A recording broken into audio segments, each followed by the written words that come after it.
Hello everyone, this is Logan, and today I'm going to be doing something that I will probably never do again. It's Microsoft Week! You may be wondering why I'm doing this. Well, it's quite simple, really. I've been meaning to review one thing for quite a while and never got around to it. I've been meaning to post another thing but never got around to it.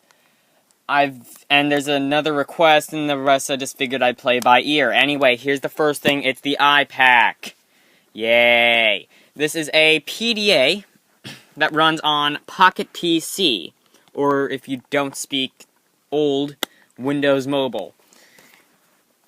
So, first of all, really nice case. Nice freebies. And it's just kind of nice to have freebies when you purchase an expensive device. Anyway, let's get on with this. So, take it out of the case. I will say the case does not provide that much protection being a plastic case, but still, free thing. And let's take a look at the rest of the thing. We have buttons. These are shortcut buttons, and there's a fifth one here. We have a D-pad, we have a power button, we have a 3.5mm headphone jack, we have an SD card slot, except it doesn't work properly. We have a stylus for the resistive touchscreen, which may have sounded pretty crappy, but again, that's pretty much what we had at the time. And also, not only is it magnetic, it locks into place, which is how all styluses, the plural for stylus should work. We also have a suspiciously 30-pin dot connector looking port, but I can guarantee you it is not 30-pin dot connector. Visual aid. We also have an expansion slot. Now this looks as if it could almost work with PCMCIA cards, but I don't know about that. All I know is you can hook this thing up to the internet through it. Ooh, I'll get into that a bit later, but for right now, let's just turn the thing on and possibly mount it whilst doing so. Well, before doing so. Actually, no, there's one thing I wanted to show you. The accessories that came with it. First of all, as that hit the camera, we have this nice little dock. iPhones haven't had that for years. But, at one point they did have them, and everyone liked them. Which is why, I don't know. Anyway, here's the dock. It's really nice. I mean, you can sit it on your bedside table, or whatever. Let it charge, and that's pretty nice. Speaking of battery, actually, the battery life on this, well, not too good, but also worse. If the battery ever died, there is no kind of watch battery in this, so you'd have to start from scratch, either A or B, back it up to your computer, which, as I said previously, doesn't work properly. It also has 9-pin and the magical space technology of USB. We also have the AC adapter, which I have. It isn't really worth showing. Well, actually, no, it is worth showing, because I just found it. It's an AC adapter. There. Really wasn't worth showing. Anyway, I'm going to mount both of these things, switch the camera angle, and we will be back in 3, 2, 1, now. Alright, we are back. Both this and the iPaq are mounted, so let's continue on with the review. Now, as you can see, apart from my reflection, the screen is not too great. That is, until I hold down the power button. And now, we can see what we're doing. So, this is Windows Mobile 5.0. Windows Mobile 3.0, sorry. This is Windows CE 5.0. I don't know, it's all really confusing, and I'm not going to bore you with it. So, let's go on with the actual device. So, first of all, we have a start menu, which is neat. Windows Mobile does not have this anymore. If you try and push the, one button, well, first of all, now it has live tiles. Second of all, when it did have this kind of design, there was no start menu, from what I can recall. You just had to go to, or not settings, programs. And, yeah. So, first of all, let's take a look at the overall interface. You can actually cycle through this using the D-pad, which is neat. Also, another neat thing, the shortcut buttons. So, the shortcut buttons are as follows. Contacts, calendar, inbox, and iTask. We also have, again, the one on the side for notes, which is quite important. Again, it can do all of this multitasking, and it's really easy to close them out. Unlike, for example, iOS, where you have to open up the app switcher, hold it down, and, well, actually now it is kind of efficient because they added that card view thing in iOS 7, but, you know, still. We have calendar, calculator, which is actually kind of useful. So we can do 1, 2,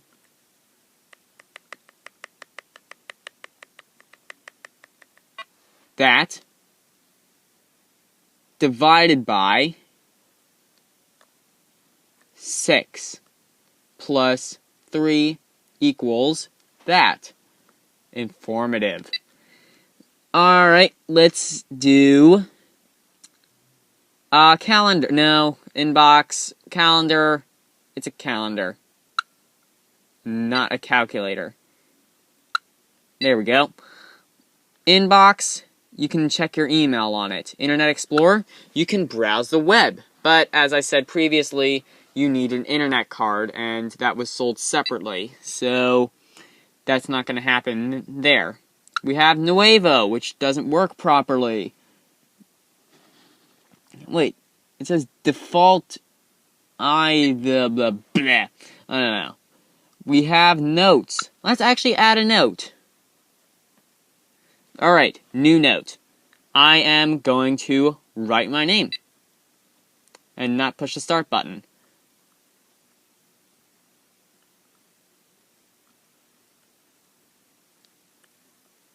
Don't worry, my handwriting isn't actually... Well, actually, no, my handwriting kind of is that bad, but, you know, all the same. Now, if we... Ah, I see, that just gets rid of the thing and you have a selectee tool.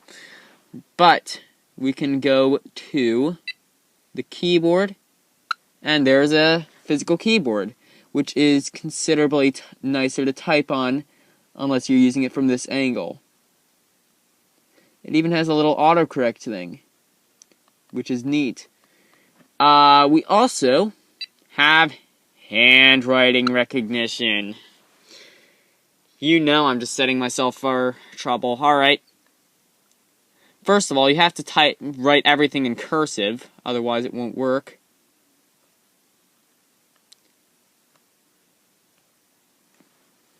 And, yep. Well, actually, that's not too bad. It says... It is LOGQN. That's actually not as bad as it usually is.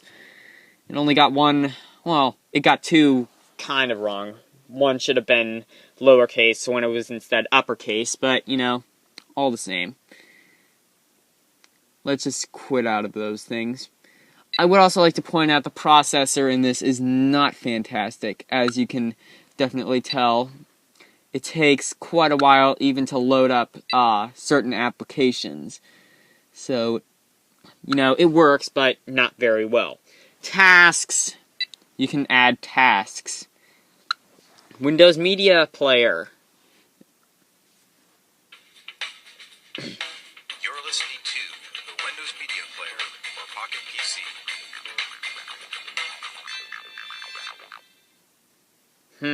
Informative. Alright, quit out of those things.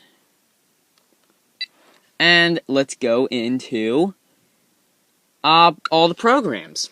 I'm probably just going to cycle through these with the D-pad. Active Sync, I have no idea what that is. Contacts, I already went over that. File Explorer, it's a file explorer, which, you know, to be fair, is something the iPod and iPhone won't do and Android does, but, you know, I don't know how many people really use it. Infrared receiver, that's a bit useless. iPaq backup, I have no idea what that is, but that sounds like it requires a service, which is now useless, probably. iPaq, image viewer, there are no images preloaded, so I'm just going to save you the time. iTask, it's iTask. Or, no, iTask is that. So let's just do programs. And I don't get it. This is...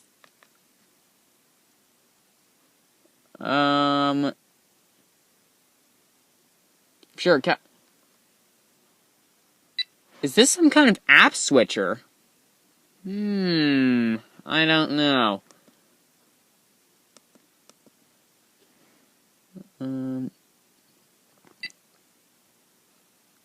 Close background tasks. Ah! I know what this is now. It's an app switcher.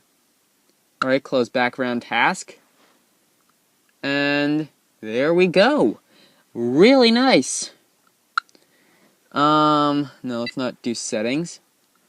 Let's instead marvel at the glory of Microsoft Reader, which I have no idea what that is, and just launched by mistake. MSN, which is MSN. Microsoft Pocket Excel, that works to the extent that this can work. Pocket Word, a bit useless considering, you know, you have a notepad. And Terminal Services Client. Let's go into settings real quick. We have buttons, input.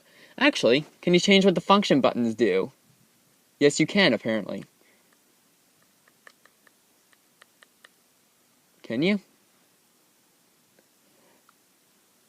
Yes, you can. Alright, so let's just change that to...